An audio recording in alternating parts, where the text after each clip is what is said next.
Good morning, everyone. My name is Teddy Fikre, and I'm running for Congress to represent Virginia's 8th Congressional District, which is comprised of Alexandria, Arlington, and parts of Southern Fairfax. So today I'm announcing a big part of my campaign platform, which is centered on tax fairness. Over the past 50, 60, 70 years, unjustly, the tax burden in America has fallen on the poor, the working class, the middle class, the upper middle class. Meanwhile, the uber millionaire class and the billionaire class have pretty much gotten away scot-free. It is deeply unjust and deeply immoral that someone like Jeff Bezos, Bill Gates, Mark Zuckerberg, they're paying less in marginal taxes than janitors, than teachers, than men and women in the military who go overseas, sacrifice. They get all kinds of PTSD and severe traumas from war, and then they come back and they pay more in marginal taxes than a billionaire does. And what this has led to is a wealth gap in America that has gone from a gap into a chasm, where on one side, they call us the bottom 99%, we're struggling. If the poor have already been pulverized, the working class are becoming poor, and the middle class are becoming the working class. And all of us have one thing in common. The ones that have already been hit by insolvency are already there. There's a record number of homelessness. But the rest of us are literally 1 or 2 missed paychecks away from that same fate. This is not theory. This is what happened to me in 2014. I had a pretty good job, a pretty good career at Booz Allen Hamilton as a consultant. And I lost my job, and within short order, I was homeless. This is not unique to me. This is something that is happening more and more throughout America. In fact, the vast majority of the people, I would say majority of the people, maybe even the vast majority of the people that were homeless that I met over 2 years, became homeless after 2008. These are people that had homes, that had careers, and then all of a sudden, the bottom fell out. And so that's the anxiety that we all feel. How many of us really are comfortable and saying, looking ahead and saying that, we're not worried about something bad happening or a calamity befalling us. So that's the fate of the poor, the working class, the middle class, and the upper middle class. Meanwhile, on the other side, it's like the tale of two cities. You have the uber millionaire class. I'm not even talking about like someone that has $1 million in their account. I'm talking about like somebody that has tens, hundreds of millions of dollars, like Mitt Romney. They've escaped the gravity of inflation, so they live life uber. That's you want to talk about privilege? That's privilege. When you don't have to worry about inflation eating away at your savings, when your money is making money for you, and you're able to just sip Chablis and eat caviar and just have a good life. And then lecture the rest of us about owning electric cars. So this is, we had to do something about this. Now, when this issue is brought up, of course, the same plutocrats, the oligarchs. I'm talking about the oligarchs are not just in Russia; they're here in America, and these same oligarchs are quick to say class warfare and redistribution of wealth. Well, I humbly submit that class warfare and redistribution of wealth has been going on for a very long time, except the warfare has been declared on the working class, the middle class, and the upper middle class. And there's a redistribution of their wealth, which there is. It's not forget trickle down. It's choke up economy, where the livelihood, the savings, if you want to call it wealth of the bottom 99% is being choked up and squeezed upwards and being distributed to the global oligarchy. So one of the essential ways we could address this, and there's going to be others I'm going to be announcing over the coming days and weeks, but one of them is tax reform. But tax reform that calls for something innovative, which I'm releasing today. So it's built upon something I call PayCan, where instead of making taxes compulsory and punitive if people don't pay, it becomes voluntary. Now, I know some might try to mock this and say, who's going to pay voluntary taxes? It's very simple. When you give people the option of paying from the goodness of their heart, it's been shown time and time again that people actually overpay. Not only would they pay the price point, they overpay. But when they're convinced that their money is being put to good use and is being for the greater good. And so when people realize, that there's a sense of patriotism and for the collective whole, that they're giving money in order to meet the basic needs of America, so that the federal government can ensure that for the common good, for the essentials, right? Because a big part of what I advocate is that a lot of the resources should and the power should be back to where we live, the localities where we live. Restoring power, empowering our communities instead of outsourcing our power to DC. But there is a role for the federal government, which is ensuring for the collective defense, the transit systems, stuff like that. So when people realize that their monies are being put to good use instead of corruption eating away at it, and enriching the billionaire class, they will, I believe, in my heart, that they will give, and if not overgive. This is not theory. When I was in fact homeless for 2.5 years, there was a restaurant in Fort Collins called Foco Cafe, and they didn't charge at all. There was no price point, and they told people, give as you can. So in that same restaurant, you had homeless people that were eating for free, and they would just stay after and help clean up. And then there were businessmen and women that would come and pay, forget $20, some would pay $50, $100, because they knew that their money was being put to good use. So again, people overgive, and this is something that I witnessed as well when I was in undergrad at George Mason. When I became president of my chapter, of my fraternity's chapter, up until 1997, we were charging, I believe it was $20 a car wash. Well, we tried something new that year. I convinced everyone to kind of say, forget the price point. Let's just let people give according to their hearts. Usually, we're making about $400 or $500 a car wash. That day, we made over $2,000. So again, when you give the people the means, they overgive. So this is called PayCan, where people will be able to give according to their abilities. So what this does is this: it restores fair. And this option, by the way, is for the I guess if you want to call it that, the bottom 99%, because for too long we have borne the burdens. And for that, when it comes to the Uber millionaires and the billionaires, it's time for them to pay their fair share. So they'll get the same treatment up until a certain threshold. After that, in the 1950s, the top marginal tax rate was upwards of 95%. That didn't mean that they were being taxed across the board at 95%.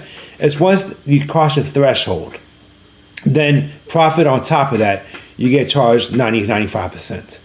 Because there is no moral reason why one person should have $200 billion while it has more in wealth than the bottom 20% of Americans combined. One person. That is ungodly, that's unjust, and immoral. So, in order to prevent that type of hoarding, the top tax rate for the Uber millionaire class and the billionaire class should return to some level nearing what it was in the 1950s. We're doing better, not across the board, but at least in terms of economically, we're doing better for the working class and the middle class in the 50s than we are today. The wealth gap was not as high, and the productivity was better back then, right? So again, it's time to restore fairness in America.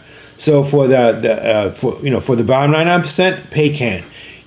People give according to their abilities and their desire to do so, and so that means the poor, if they don't have the means, pay zero, and for the rest of us, we either have the option of paying zero in taxes, or we pay. And I know that some will not only give and where at the level that they're giving now, they'll even overgive. Now there are some in the Wall Street class, the Wall Street Journal, and the CNBC type who will say we can't afford this. This is not reasonable. To which I call BS. Every time the Wall Street crowd, the banking class, the executive, the Fortune 500 CEO class come calling, we give them. Remember to what happened in 2008? Trillions of dollars. Oh, well, how do we get that money? Because it's there. We can print on demand. It's called fiat currency. Money is not really money at the end of the day. There's nothing backing it.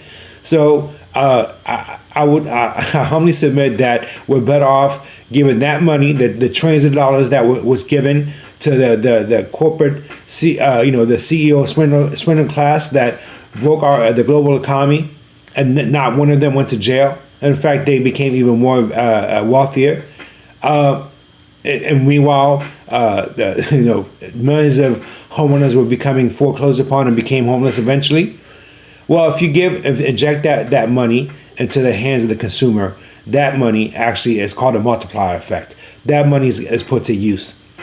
You're better off giving that money to the middle class, the working class, and the poor than you are giving it to billionaires who end up taking that money and putting it into their offshore accounts.